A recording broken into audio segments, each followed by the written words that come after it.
dan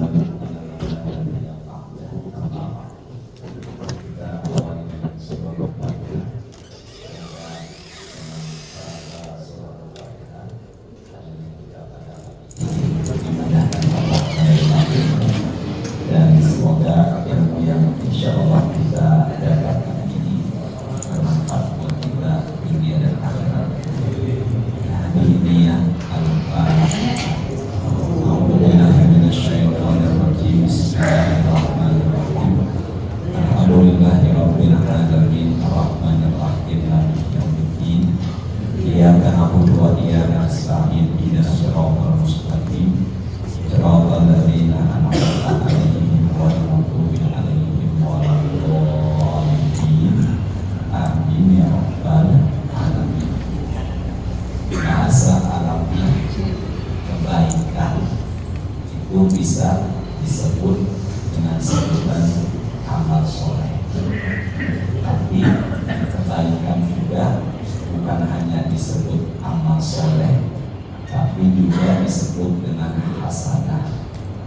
Hanya dalam doa yang sering kita panjatkan adalah Rabbana atina fid dunya hasanah wa fil akhirati hasanah wa qina adzabannar. Dan kebaikan-kebaikan yang sudah kita kerjakan itu berapa nilai pahalanya? Ini Quran suratnya ke-6 ayatnya 160. Tadi di rakaat yang pertama imam kita membacakan ayat ini. A'udzubillahiminasyaitonirrajim. Bismillahirrahmanirrahim. Man jaa'a bil hasanati falahu asyru amsalihah.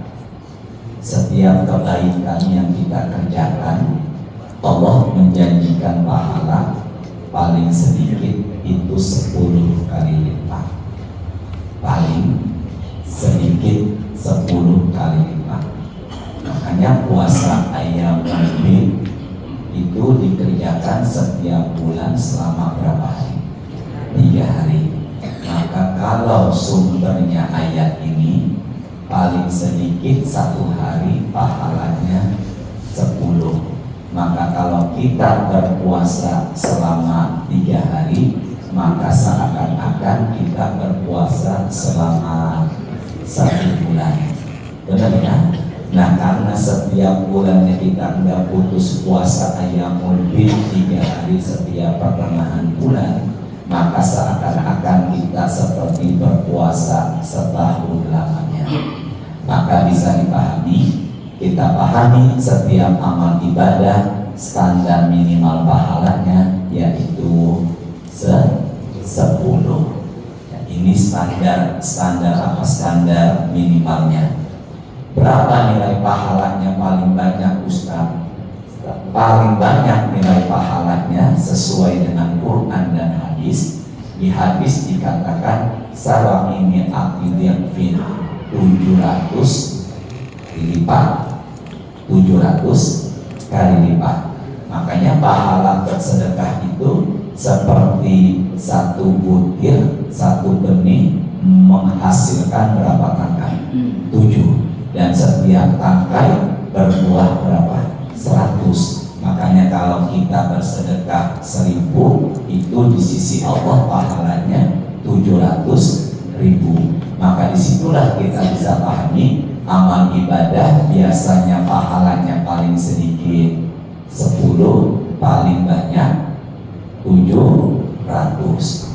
Ada nggak khotib menyampaikan khutbahnya di hari Jumat, jamaahnya nyender di tiang tidur?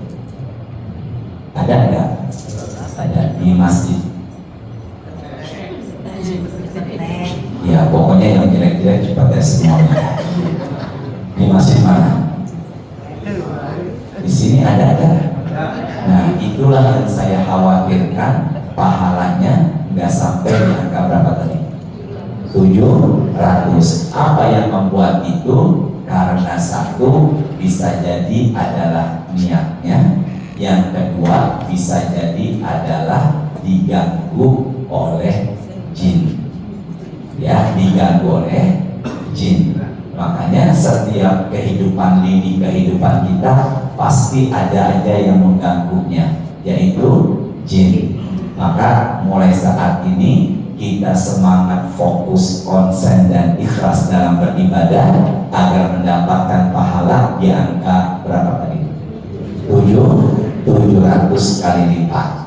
Ada nggak amal ibadah yang pahalanya lebih dari berapa tadi? 700. Suratnya ke-39. Surat ke-39 menyatakan di ayat yang ke-10 menyatakan apa? Innama yuwaffas sabiruna ajrahum bighairi hisab. Sesungguhnya hanyalah orang-orang yang bersabarlah pahalanya Allah lipat gandakan, Allah berikan tanpa batas. Tanpa batas berarti lebih dari berapa kali terakhir. Maka kalau ada yang tanya, ada nggak amal ibadah yang pahalanya lebih dari 700 kali lipat? Jawabannya ada, yaitu banyak sabar. Ya benar ya, banyak apa tadi?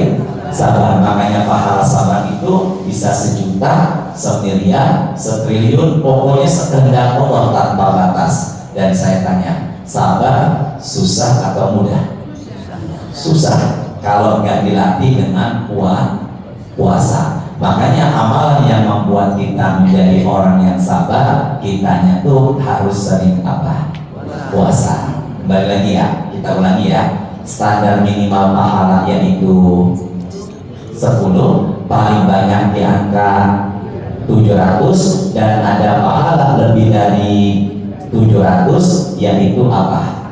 Sabar. Dan dalam Islam ulama mengelompokkan sabar itu ada 3, kalau dihafalkan ya. Sabar dalam ibadah, sabar dalam musibah, dan sabar menjauhi yang haram. Sama-sama ya. Sabar dalam apa? Ibadah, sabar dalam musibah, dan sabar menjauhi yang apa? Haram. Maka dalam hal ibadah aja kita harus banyak apa? Maka apabila nanti Allah berikan umur kita panjang sampai masuk Ramadan, tiba-tiba lagi sholat sunnah taraweh, imam tarawehnya bacaan Qur'annya panjang, kita harus banyak apa? Bahkan menghadapi ustaz yang model begini juga harus banyak. Bahkan menghadapi jamaah pun harus banyak apa? Sabar. Maka sabar itu pahalanya tanpa. Maka apabila ada yang bilang sabar itu ada batasnya, coret. Sebenarnya sabar itu tidak ada batasannya. Dan manusia hidup ini pasti menemukan liku-likunya. Laqad khalaqnal insana fi kabad. Apa tadi? Kabad. Kabad itu menemukan liku-liku. Apa liku-liku? Apa? Tantangan. Profesi apapun pasti menemukan apa? Tantangan. Apapun profesi menemukan tantangan selama hidup di dunia. Bahkan di kuburan aja kita menghadapi tantangan, yaitu pertanyaan munkar dan nakir. Kapan manusia itu hidupnya senang-senang terus? Al-Quran surat Yasin ayat 55 mengatakan hidup manusia akan senang terus kalau sudah masuk ke dalam surga. Maka di surga nggak ada tantangan, nggak ada liku-liku, nggak ada ujian. Makanya hidup ini penuh ujian, harus dibawa sabar. Itu tadi tuh sering banget tuh mau masuk tol, perempuan tengahnya, depannya laki, belakangnya laki. Masya Allah. Berarti ustadznya harus apa tadi? Sabar. Jangan lihat. Apa Pak Ian? Apa? Bapak sehat ya? Alhamdulillah. Kira-kira tadi ustadz melihat atau tidak? Terus lama nggak lihatnya? Udah nggak lagi ya. Berarti memang ya ibadah menjauhkan yang haram aja itu kan melihat pandangan seperti itu termasuk haram. Menjauhkan yang haram aja kita harus banyak apa nih? sabar. Dan jujur Pak, setiap kajian subuh berangkat di 4 kurang seperempat, yang 4 kurang 10, pasti itu saya temukan ada aja perempuan yang terbuka auratnya. Ya Allah, dia apa enggak? Ya, tapi lihatnya harus setelah itu wajahnya yang akan dipalingkan. Ya Allah, semoga ya anak kita tuh nggak model-model yang seperti itu ya. Dan semoga kita semua bisa menjaga anak-anak kita. Nah, saya melebar dikit yuk, melebar dikit. Salah satu kepribadian bidadari yang Allah ciptakan dalam Quran tertulis suratnya 56 ayat 36, faja'alnahunna abkara. Allah jadikan bidadari itu menjaga kehormatannya, keperawanannya dijaga. Makanya jaga anak perempuan kita, jangan sampai keperawanannya direnggut oleh pacarnya. Keperawanannya hanya disahkan dengan ijab kabul. Semoga ya kita semua bisa menjaga kehormatan anak perempuan kita. Amin kan ya. Anak saya dua-duanya perempuan. Ya, semoga yang ketiga laki-laki. Amin kan? Amin. Saya maulid Nabi di Condet. Ada ustadz ceramah, ada ustadz baca Quran. Setelah ustadz baca Quran, demi Allah, kita saling ngobrol. Dia nanya, berapa anaknya ustadz? Saya bilang 2. Saya balik tanya, berapa anaknya Pak Ustadz? Dia bilang 9. Wallahi, 1 perempuan, 2 perempuan, 3 perempuan, 4 perempuan, 5 perempuan, 6 perempuan, 7 perempuan, 8 perempuan, montok kata dia laki-laki 9. Saya pulang dari Condet ke Cipete di mobil mikir, berarti kalau saya ikuti dia, saya pengen punya anak lagi harus nunggu berapa dulu? 9. Semoga yang ketiga ini laki-laki ya, amin ya. Tiba-tiba perempuan lagi Ustaz, semoga yang keempat laki-laki. Perempuan lagi, barangkali dari yang lain. Pak Ayah setuju apa Pak Ayah? Jangan lagi ya. Nah, ada nggak Ustaz amalan selain pahala tanpa batas sabar? Ada. Suratnya 42, ayatnya 40. Faman afa, barang siapa memaafkan, wa aslaha, dan baik sama yang salah. Susah Pak, sama-sama yuk. Memaafkan dan baik sama orang yang salah. Maka kalau ada orang baik sama kita, kita baikin, itu biasa. Benar ya? Orang gak baik sama kita, kita baikin, itu biasa. Minimal kita doakan. Tapi kalau ada orang gak baik sama kita, lalu kita maafkan dan kita baikin, itu luar. Makanya Allah katakan fa'ajruhu 'alallah. Di situ banyak pendapat, fa'ajruhu 'alallah, pahalanya tanpa batas. Maka standar minimal pahala 10 sampai di angka 700. Ada nggak amal ibadah yang pahala lebih dari 700? Ada. Yang pertama kali sabar, dan yang kedua adalah memaafkan. Gak cukup memaafkan, tapi juga berbuat baik kepadanya. Siapa yang memiliki jiwa pemaaf itu? Manusia yang luar biasa memiliki jiwa pemaaf adalah Nabi Muhammad Sallallahu Alaihi Wasallam. Kalau fokus dulu ya, dihafalkan. Ini jiwa pemaafnya Rasulullah. Fokus ya. Perang Uhud, pasukan Muslim 1000. Pasukan kafir 3.000. Maka berangkatlah pasukan muslim yang jumlahnya 1.000. Di tengah jalan pasukan munafik memisahkan diri, nggak jadi perang. Pemimpinnya munafik Abdullah bin Ubay bin Salul. Berapa jumlah pasukan munafik? 300. Berarti yang ikut perang pasukan Rasulullah 300. Pasukan kafirnya 300. Berapa? 3.000. Maka Rasul memerintahkan kepada pasukan ahli pemanah, jangan turun dari gunung sebelum tunggu perintah dariku. Maka berapa jumlah pasukan pemanahnya? 50. Jadi yang di atas gunung ada berapa tadi? 50. Yang di bawah 450. Ya Allah, mudahkan jamaah. Awalnya pasukan Nabi Muhammad berapa tadi? 1000. Di tengah jalan pasukan munafik yang dipimpin Abdullah bin Ubay bin Salul nggak mau perang. Aneh nih munafik, awalnya perang, di tengah jalan nggak mau perang. Berapa jumlahnya? Maka sisa pasukannya 700. Nabi mengatakan 50 pemanah ada di atas gunung dan jangan turun sebelum nunggu perintah dari Rasulullah. Berapa yang di atas? 50. Yang di bawah 650. Bisa dipahami ya? Nabi berpesan jangan turun sebelum tunggu perintah. Ternyata pasukan kafir di bawah banyak yang mati. Mereka meninggalkan harta, disebut ghanimah. Ketika itu pasukan pemanah yang jumlahnya lupa dengan pesan Nabi jangan turun karena udah lihat harta. Makanya hati-hati ungkapan yang sering kita dengar dengan 3 ta. Harta, tahta, wanita.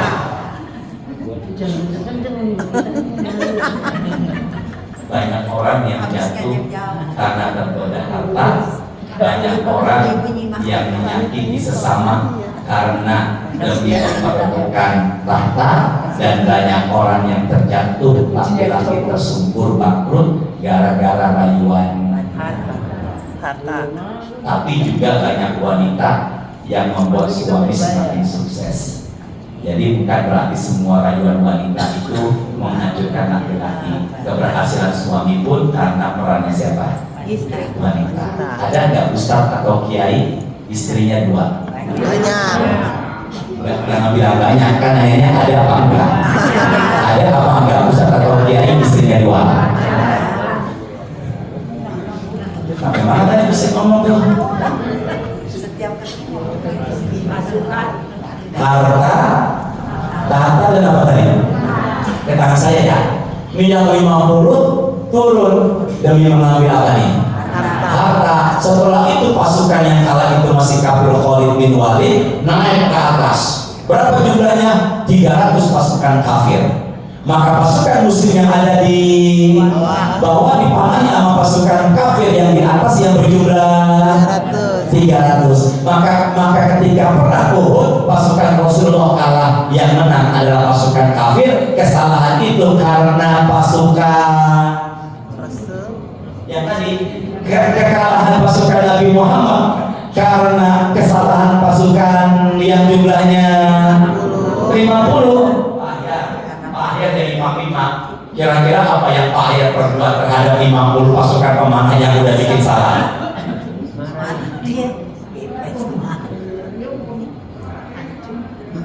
Hukum hancur. Berarti beda banget sama alam Nabi Muhammad ya. Apa Nabi Muhammad? Maka itulah Quran suratnya ketiga ayat 159. 3 yuk, ya paling tidak. Fa'fu anhum, sama Nabi dimaafkan pasukan pemanah itu. Wastaghfir lahum, sama Nabi didoakan ampunan agar Allah mengampuni kesalahan dosa pemanah. Wasyawirhum fil amr, dan sama Nabi tetap diajak musyawarah atau bicara untuk menghadapi perang berikutnya. Sama-sama yuk dihadapkan. Dimaafkan, didoakan ampunan, diajak musyawarah. Dimaafkan, didoakan ampunan, diajak musyawarah. Padahal pasukan pemanah lah kesalahannya yang membuat pamannya beliau meninggal dunia. Tapi Nabi Muhammad gak dendam dengan pasukan pemanah, justru malah memaafkan. Susah banget. Susah bu. Ibu punya suami ibu nikah lagi dengan seorang sawangan pasir putih. Amalin 3, suami ibu yang nikah lagi dimaafkan, didoakan ampunan, dan tetap diajak ngobrol suaminya. Bapak setuju enggak? Ibunya setuju? Enggak. Memang susah. Makanya pahala memaafkan itu tanpa ya sama-sama. Ada gak amal ibadah yang pahala tanpa batas selain sabar? Ada. Yang itu memaafkan. Dan ini susah kalau nggak punya jiwa melatih dirinya. Makanya di Betawi itu di Cipete jangan sampai punya kepribadian dikit-dikit marah. Bahasa Betawi Cipeteknya ambekan. kalau dikit-dikit tersinggung, bahasa Betawi Cipetenya cekukan. Jangan dari manusia ambekan dan jangan dari manusia Cekukan. cekukan kali selalu minum. Cekukan gini. Apa tadi? Kita kan cekukan. Apa tadi? Dan di sini ada Pak RT, Pak Iwan Pak RT ada yang ada di sini. Ada Pak RT? Ya Pak RT ngurus keluarganya, jangan dikit-dikit mempekan, karena mengurus keluarga karakternya masing-masing beda. Maka harus banyak apa tadi yang di awal? Sabar. Maka pahala sabar sungguh tanpa batas. Kedua, akhlak Nabi pemaaf. Akhlak Nabi pemaaf. Tolong fokus lagi ya. Perang Khaybar. Tadi yang pertama perang apa? Uhud. Sekarang perang Khaybar. 7 Hijriah. Perang Khaybar. Perang pasukan Muslim Madinah melawan pasukan Yahudi Khaybar. Jarak antara Madinah menuju Khaybar 150 kilo.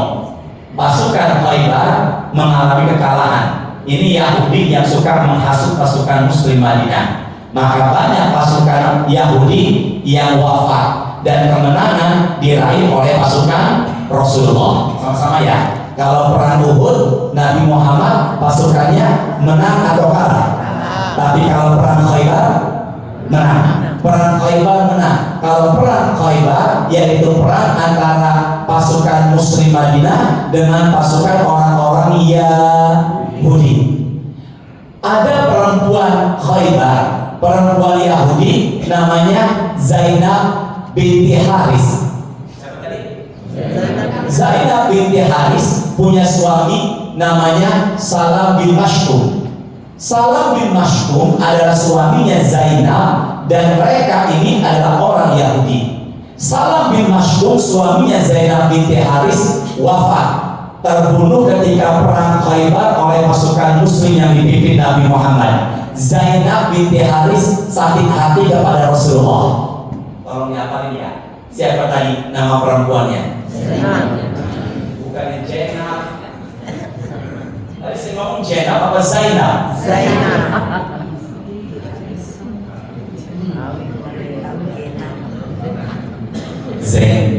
Zainab apa? Zainab. Tadi ada yang bilang Zainab.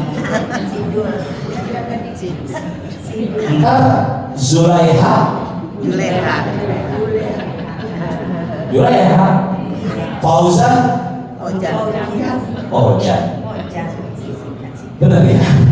Syafi'i jadi dari Yusuf jadi Zainab binti Zainab binti Haris dendam dengan Rasulullah. Tapi kalau membunuh atau menusuk Rasul langsung itu satu hal yang mustahil. Karena di mana Rasulullah berada biasanya didampingi oleh para sahabat. Apa yang terjadi Ustaz? Maka Zainab binti Haris mencari kabar apa makanan yang disukai oleh Nabi Muhammad. Maka sahabat yang terdekat mengatakan makanan yang disukai Rasulullah adalah paha depan kambing atau domba. Jadi Nabi itu paling suka kalau makan domba atau kambing itu makannya paha yang paling depan. Makanya biasanya acara-acara Maulid Nabi itu disiapkan nasi kebuli dan ada di sini Maulid Nabi ada masjid ini nggak ada. Baik. Jadi kalau begitu sampai mana tadi itu? Makanan yang disukai Rasulullah adalah paha kambing bagian apa? Depan. Maka masaklah satu kambing utuh Zainab binti Haris dan seluruh bagian kambing ini dagingnya dilumuri racun. Dan lebih-lebih lagi di bagian yang sangat Rasulullah suka, yaitu bagian paha depan kambing. Itu lebih banyak lagi racunnya, di luar biasanya. Setelah itu kambingnya itu disiapkan di depan Rasulullah yang sudah dilumuri racun, dan lebih-lebih lagi racunnya diperbanyak di area paha depan. Oleh siapa? Zainab. Siapa tadi? Zainab binti, sini deh ke saya. Yang di sebelah kirinya Rasulullah, sahabat yang ikut memakan dan menelannya, namanya adalah Bashar bin Barra bin Murrah. Siapa tadi? Bashar bin Barra bin Murrah. Ketika Rasulullah mengambil makanan, lalu kemudian sahabat juga ikut mengambil, lalu Rasulullah memakan apa nih? Paha depan kambing, tapi belum tertelan, masih di mulut. Tapi yang di samping Rasulullah, sahabat namanya Sa'sa bin Murad. Bazar itu jual pakaian. Bashar. Apa tadi? Undangan Bashar. Maka Bashar bin Barra bin Murrah, apa yang terjadi? Beliau ini bukan lagi mengunyah, tapi sudah tertelan. Ketika ini paha daging kambing sudah dimakan dagingnya oleh Rasulullah, kemudian Rasulullah berhenti karena ada yang memberitahukannya. Yang memberitahukan Nabi Muhammad bukan golongan manusia, juga bukan golongan jin, juga bukan golongan malaikat. Siapa yang mengetahui? Siapa yang memberitahu? Nabi mengatakan dalam hadis sahih, "Inna hadzal azma la yukhbiruni annahu masmumun." Wahai para sahabatku, angkatlah tangan kalian dari daging ini, karena barusan saja tulang yang dalam genggamanku memberitahukan kepadaku kalau dirinya sudah diracuni. Allahumma sholli ala sayyidina Muhammadin. Jadi kalau begitu tulang bisa bicara dan tulang menjadi saksi kalau dirinya telah diracuni. Ya Allah ya Rahman. Siapa tadi yang sampingnya? Bashar. Bashar. Udah apa? Pingsan. Jangan. Meninggal nggak? Meninggal.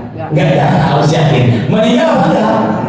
Maka Bashar meninggal dunia, tapi Rasulullah Shallallahu Alaihi Wasallam dapat mujizat dari Allah, tulang kambing berbicara dan memberitahukan kalau dirinya sudah diracuni. Ya Allah ya Rahman. Pak, kira-kira perempuan ini paling enak diapain?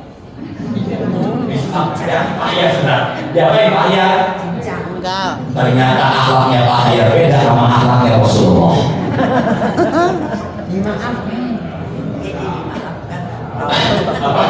Kalau kita Apa dicincang. gimana? Digoreng.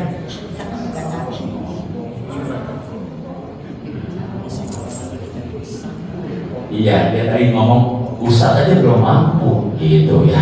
Nah, ini beda. Maka sahabat-sahabat yang mengelilingi Rasulullah mengatakan, "Ala naqtuluha ya Rasulullah." Kami akan bunuh wanita ini wahai Rasulullah. Siapa perempuan namanya? Zainab. Nabi mengatakan, "La, jangan. La haula wala quwwata illa billah." Yang sudah meracuni dimaafkan, lawan kata racun madu ya. Benar enggak? Iya. Benar enggak? Racun maksudnya apa? Madu. Maka istri yang dimadu, kan madu manis. Harus apa? Harus diracun suaminya. Ya, berarti kalau gitu apa? Orang yang meracuni Rasulullah saja sama Rasulullah diapakan? Dimaafkan. Apa setelah itu? Barulah Zainab binti Haris bersaksi di hadapannya manusia mulia yang sudah meracuninya saja memaafkannya. Maka Zainab binti Haris menyatakan, "Asyhadu an la ilaha illallah wa asyhadu anna Muhammadar Rasulullah." Maka beliau kala itu seketika langsung masuk Islam. Siapa yang nonton tadi? Yang nonton dari sampai meninggal siapa tadi? Apakah Zainab ini dapat hukuman kisos? pembunuhan dibalas dengan pembunuhan. Maka Nabi mengatakan tidak, karena ketika Zainab meracuni, Zainab belum masuk Islam, udah meracuni, udah membunuh sahabat Nabi, dimaafkan dan tidak mendapatkan kisos. Itulah akhlaknya Rasulullah yang memaafkan. Maka RT punya warganya cemberut, punya kesalahan, maka RT sering-sering memaafkan. Dan Ustadz menghadapi jamaah model seperti Bapak dan Pak Ahyar, Ustadznya nggak boleh ambekan, harus banyak memaafkan. Dan Pak Ahyar menghadapi model Ustadz kayak begini pun harus banyak memaafkan. Inilah Rasulullah Sallallahu Alaihi Wasallam. Masih ada waktu Pak? Enggak? Sama-sama, terusin apa enggak? Saya mau bicara lagi ya. Saya menceritakan tentang dahsyatnya nih. Dihafalin sama-sama, fokus semua ya. Nuruddin Az-Zanki. Nuruddin Az-Zanki. Sebelum saya masuk yang baru ini, saya mau tes dulu. Berapa pasukan kafir ketika perang Uhud? Nah, benar ya. Siapa nama perempuan Yahudi yang kala itu meracuni Nabi Muhammad? Yang barusan tadi? Nuruddin. Itu dia. Dihafalin dia. Nuruddin Az-Zanki. Raja Syam hidup berkuasa 1174. Mimpi 3 malam berturut-turut bertemu dengan Rasulullah. Sama-sama. Nuruddin Az-Zanki, Raja Syam, Syria, Libanon, Persia itu Syam.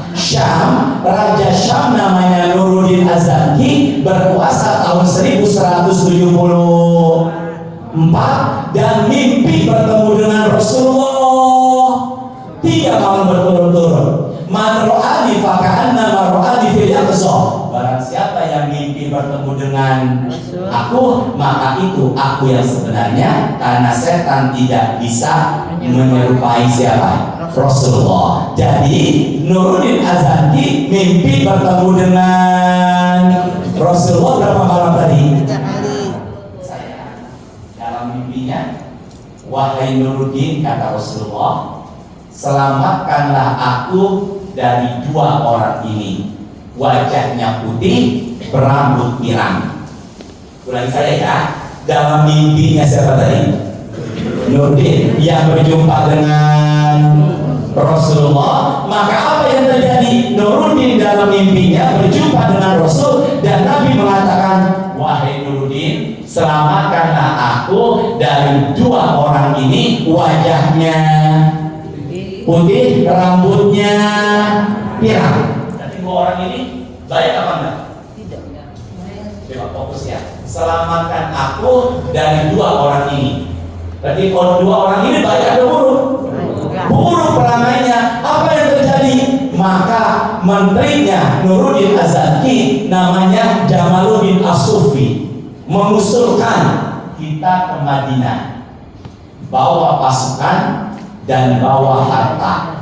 Maka berangkatlah Nuruddin Az-Zanki membawa pasukan dan membawa harta yang banyak.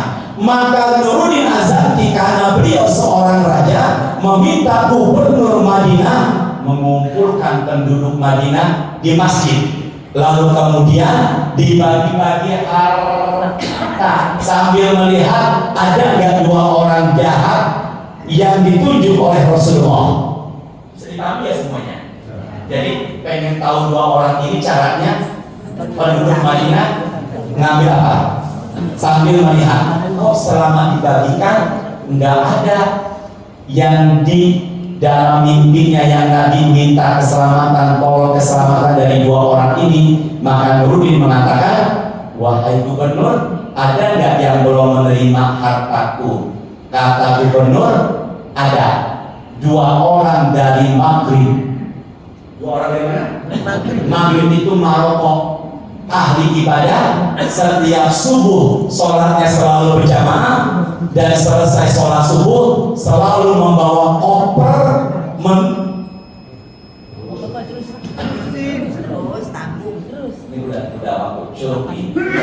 Terus siapa dah? Enggak, kita harus berani dulu nih. Terusin apa sarapan? Terusin tuh sarapan. Enggak, harus ngomong dulu. Sarapan apa terusin? Terusin. Biasanya kalau cerita maulid Nabi, kalau di Cipete ada pembuli. Semalam ada maulid Nabi di Cipete, semalam sampai jam 10 malam langsung makan. Nah ini kan kisah-kisah maulid Nabi, berarti setelah ini ada. Maafin saya ya. Terus lagi sampai mana itu? 2 orang. Ibu, bapak, tolong fokus dulu. 2 orang ini berasal dari ya Maroko itu Maroko Maghribi, berasal dari Maroko dan rajin ibadah. Sholat subuhnya selalu berjamaah di masjid. Lalu setelah sholat subuh berjamaah di masjid membawa koper besar dan menuju ke pemakaman Baki. Bisa dipahami ya? Orang fokus Pak. 2 orang ini sholat subuhnya selalu berjamaah di mana tadi? Masjid. Setelah sholat subuh berjamaah, dia selalu membawa apa ke pemakaman Baki? Koper besar. Koper. Apa yang terjadi? Kata Nuruddin Az-Zanki, di mana orang itu, dan kemudian setelah itu aku akan mendatangi tempatnya. Ternyata kediaman 2 orang ini tidak jauh dari pemakaman Nabi Muhammad Sallallahu Alaihi Wasallam. Maka 2 orang ini bertempat tinggal tidak jauh dari pemakaman siapa tadi? Rasulullah Sallallahu Alaihi Wasallam. Apa setelah itu? Maka kemudian Nuruddin Az-Zanki masuk ke dalam rumah 2 orang ini, dan ternyata 2 orang ini sesuai dengan mimpinya yang Rasulullah meminta tolong kepada Az-Zanki agar menyelamatkan dari kejahatan 2 orang ini. Apa setelah itu? Maka sini deh, di depan para pengawalnya siapa tadi? Nuruddin. Saya ya, 2 orang ini enggak menghadap ke depan. Sama Nuruddin, 2 orang ini dibalikkan kepalanya menghadap tembok. Beres ya? Iya. Sini deh. Kalau saya kan menghadap jamaah nih. Benar apa ya? Saya menghadap kemana nih? Jamaah. Tapi 2 orang ini sama Nuruddin, ini badannya menghadap ke mana? Ke tembok. Bisa jadi paham ya? Tujuannya Nuruddin adalah ingin melihat kemaluannya. Kalau menghadap begini, kemaluannya gamisnya di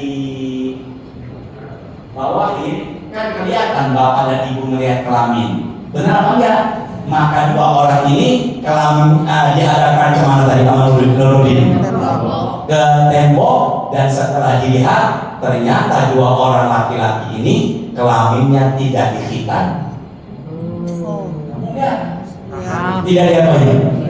Tolong jawab bareng-bareng. Sunnah atau khitan bagi orang muslim? Sunnah atau wajib? Wajib. Orang kafir? Orang kafir nggak wajib khitan. Berarti kalau begitu 2 orang ini bukan muslim. Ternyata 2 orang ini adalah orang kafir. Apa yang terjadi Ustaz? 2 orang ini langsung ditampar sama Nuruddin Az-Zanki, dan kemudian Nuruddin Az-Zanki melihat-lihat, mencari-cari, ternyata di bawah karpetnya ada lubang, dan lubangnya ini sudah hampir menembus kepada jasadnya Rasulullah Sallallahu Alaihi Wasallam. Berarti kalau begitu apa yang terjadi? Tiap pagi 2 orang ini selalu membawa koper isinya tanah. Pasir. Dua orang ini selalu membawa koper, isinya apa tadi? Tanah. Apa yang terjadi Ustaz? Tanah dari hasil galian dibuang ke pemakaman baki.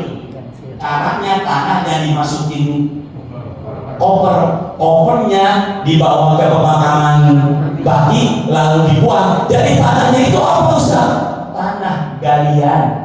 Mereka berdua ingin mencuri jasadnya Rasulullah Sallallahu Alaihi Wasallam dan ingin dipindahkan ke Maghribi Maroko, dan mereka berdua adalah utusan misionaris orang-orang Maroko.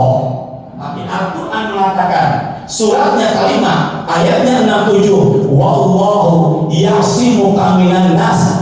Allah menjaga Nabi Muhammad, Allah menjaga Nabi Muhammad baik ketika beliau hidup maupun beliau wafat. Sama-sama bareng-bareng. Allah berjanji. Saya tanya, kalau Allah janji ingkar enggak?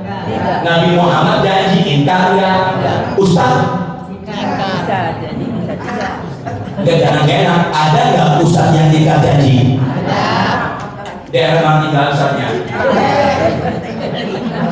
Allah menjanjikan apa yang terjadi. Wallahu ya'simuka minan nas. Al-Quran mengatakan surat Al-Maidah di ayat 67, Allah yang menjagamu wahai Muhammad. Makanya Nabi Muhammad enggak keracunan.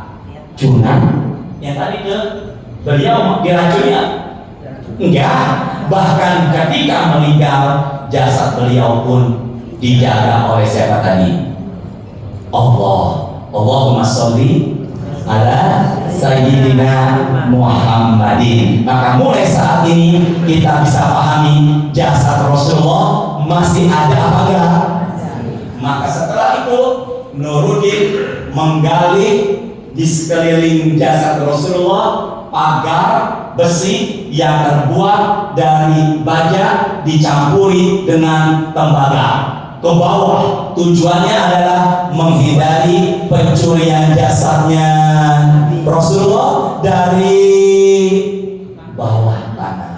Allah menjaga, Allah melindungi jasadnya Rasulullah. Maka Rasulullah Nabi Muhammad SAW dijaga Allah ketika masih hidup maupun sudah wafat. Bisa nggak Bang Iwan dijaga sama Allah? Jawabannya insya Allah bisa. Apa amalannya Ustaz biar dijaga sama Allah?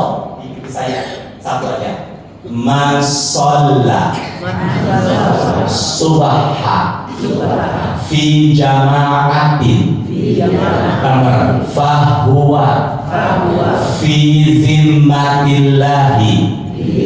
Barang siapa yang sholat subuhnya berjamaah, gimana? Maka dia pagi, siang, sore, malam berada dalam penjagaannya Allah. Amalan yang membuat kita dijaga dari musibah yaitu salah satunya subuhnya jangan di rumah. Di mana? Dan orang yang subuhnya ke masjid, semakin jauh rumahnya menuju, semakin gede nilai pahalanya. Maka yang paling besar insya Allah pagi ini adalah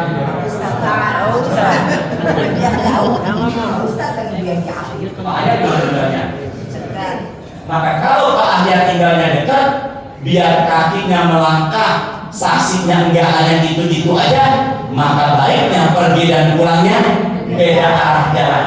Maka kalau tinggalnya di sini, pulangnya beliau kemana motornya?